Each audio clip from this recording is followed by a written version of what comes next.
दोस्तों नमस्कार, मैं हूं अमरनाथ प्रसाद। आज के वीडियो में बात करने जा रहे हैं कि बीएसएससी CGL 4 की वैकेंसी कब आएगी और कितनी सीटें होगी। आप जानते हैं कि जो बिहार एसएससी द्वारा जो सचिवालय सहायक की परीक्षा ली जाती है, उसमें सचिवालय सहायक, जिसको हम लोग नया नाम ASO के नाम से भी जानते हैं, सहायक प्रशाखा पदाधिकारी। दोस्तों सचिवालय सहायक का जो पद है काफ़ी महत्वपूर्ण है। आप देखेंगे कि बिहार BPSC में जो बहुत सारे ऐसे पद है जिससे सचिवालय सहायक का पद बड़ा पद होता है। सचिवालय सहायक लेवल 7 का पद है और जब आप सचिवालय सहायक या सहायक प्रशाखा पदाधिकारी में सेलेक्ट हो जाते हैं तो आपको अच्छा वेतन भी मिलता है और काम का लोड भी कम रहता है, काफ़ी प्रतिष्ठा मिलती है, सम्मानजनक पद है। इसलिए बिहार के जो छात्र हैं सचिवालय सहायक की वैकेंसी का बेसब्री से इंतजार कर रहे हैं। तो आज की वीडियो में हम बात करेंगे कि सचिवालय सहायक का नोटिफिकेशन कब तक मिलेगा, सीटें कितनी रहेगी। दोस्तों नोटिफिकेशन नहीं आने का 2 कारण है। पहला कारण है कि बिहार SSC को टोटल जो सीटें हैं, कितनी सीटें पे बहाली होना है, उसका पूरा सीट का खाका नहीं मिला है कि कितनी सीटें हैं। और उससे भी जो मेजर है कि जो सीटें होती है उसका रोस्टर तैयार नहीं हुआ। आप जानते हैं कि रिजर्वेशन वाला जो मैटर चल रहा था, जिसके कारण रोस्टर पुराने पैटर्न पर तैयार था, अब नए पैटर्न पर तैयार करना होगा। रोस्टर में दिक्कत क्या होती है कि जो अधिकारी रोस्टर तैयार करते हैं उसके लिए वही जिम्मेवार होते हैं। और रोस्टर में रिजर्वेशन वाला बात होती है, अगर रोस्टर में कोई गड़बड़ी हो जाएगी तो बहुत बड़ा मुद्दा बन जाता है, बहुत समस्या होती है। तो रोस्टर तैयार करने में समय लगता है। तो अभी रोस्टर तैयार हो रहा है, जो कुछ और समय लगेगा अभी रोस्टर में, कि रोस्टर हड़बड़ा के तैयार नहीं किया जाता। हम लोग सोचते होंगे कि क्या है रोस्टर तैयार करने में, तुरंत तैयार कर दिया जाएगा, ऐसा नहीं है। हर जिला को, हर विभाग को तैयार करना पड़ता है, क्योंकि सचिवालय सहायक की जो परीक्षा होती है, मतलब बिहार SSC के CGL 4 की परीक्षा होगी, उसमें बहुत सारा पद होता है। उसमें सिर्फ यही नहीं है कि सचिवालय सहायक का ही पद है या ASO का ही पद है, उसमें बहुत सारा पद होता है। तो सबका रोस्टर तैयार करना पड़ता है। तो जो संभावना है कि बिहार SSC CGL 4 का नोटिफिकेशन आपको नवंबर लास्ट या दिसंबर फर्स्ट में मिलेगा। नवंबर लास्ट या दिसंबर फर्स्ट में मिलेगा। लेकिन इसका मतलब नहीं है कि हम लोग हाथ पर हाथ धरे बैठे रह जाए और जब नोटिफिकेशन आए तो तैयारी करें। आप जान लीजिए बिहार SSC में जो सचिवालय सहायक का पद होता है वो बहुत बड़ा पद है, ASO का पद बहुत बड़ा पद है। और ज़्यादातर छात्र बहुत डिपार्टमेंट में नौकरी कर रहे हैं, तेज स्टूडेंट, वो भी चाहते हैं कि हम सचिवालय सहायक अथवा सहायक प्रशाखा पदाधिकारी बन जाए।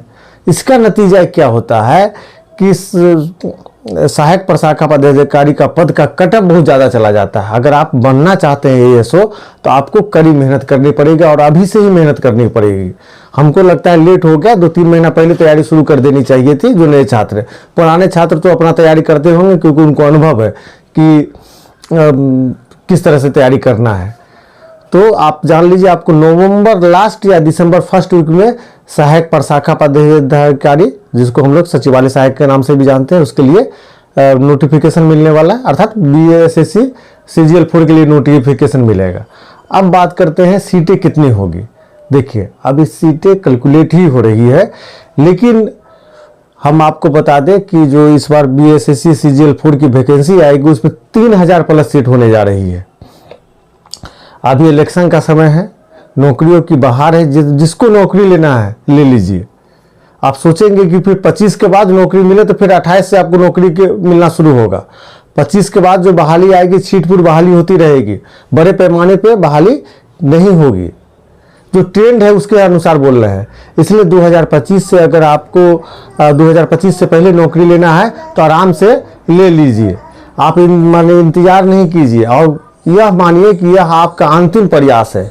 ऐसा नहीं है कि बाद में भी हम नौकरी ले लेंगे, इस बार नहीं होगा तो दूसरी बार ले लेंगे। आप ऐसा ट्रेंड नहीं। देखिए क्या होता है ना कि अभी जो वैकेंसी है वो 5 वर्षीय योजना हो गई है।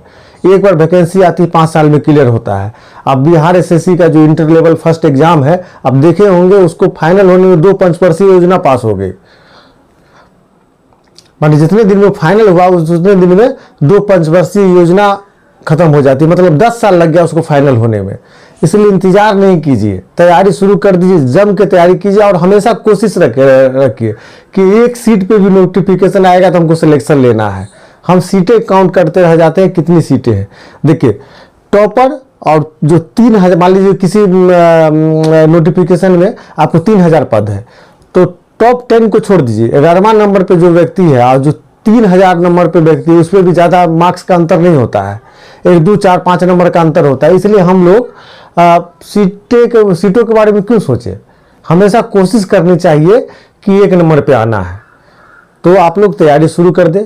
अगर सचिवालय सहायक बनना चाहते हैं तो किसी प्रकार की लापरवाही न करें। बिहार एसएससी CGL4 में सचिवालय सहायक के अलावा अनेक पदों को समाहित किया जाएगा और अनेक पदों पर बहाली होगी। बिहार एसएससी CGL4 का आप सिलेबस देखेंगे तो सिलेबस देखने में आसान है आसान नहीं, जिसमें मैथ, रीजनिंग, साइंस और हिस्ट्री मतलब सभी कुछ पढ़ना है, लगभग सभी कुछ बराबर के अनुसार पढ़ना है। तो सिलेबस देखने में आसान है लेकिन इतना आसान नहीं है परीक्षा पास करना। इसका कटअप बहुत ज़्यादा जाता है, लोग बहुत ज़्यादा बनाते हैं। मैथ रीजनिंग में काफ़ी प्रैक्टिस की ज़रूरत पड़ती है, तो जो नए छात्र हैं या पुराने छात्र हैं उनको प्रैक्टिस करनी चाहिए, अच्छे से करनी चाहिए और एक्यूरेसी के साथ करनी चाहिए। और प्रैक्टिस के लिए आपको समय चाहिए। तो आप किसी भी स्थिति में, किसी भी हाल में तैयारी को जारी रखिए। खासकर मैथ, रीजनिंग और साइंस में आपको बहुत ज़्यादा फोकस करना है। रीजनिंग का प्रैक्टिस इस तरह से कीजिए कि आपको 99% रीजनिंग का सवाल सोल्व हो जाए। रीजनिंग का सवाल ही मेरिट में, रीजनिंग मैथ का सवाल ही आपको मेरिट में लाता है। सिलेक्शन तो हो जाएगा लेकिन सचिवालय सहायक अर्थात सहायक प्रशाखा पदाधिकारी के पद के लिए जरूरी है कि आपको रीजनिंग मैथ में अच्छा स्कोर हो, सभी सब्जेक्ट में अच्छा हो, लेकिन रीजनिंग मैथ में आपको 90% के आसपास स्कोर रखना पड़ेगा। ये देखिए रीजनिंग मैथ जिस परीक्षा में पूछता है वो कुछ छात्र के लिए बहुत तकलीफ होता है, कुछ छात्र के लिए बहुत अच्छा होता है। जिसका मैथ और रीजनिंग में कमांड है, कॉन्सेप्ट क्लियर है, वो ज़्यादा से ज़्यादा सवाल बना सकता है। कॉन्सेप्ट क्लियर सवाल किसी तरह से पूछे। जीएस में ऐसा नहीं होता है।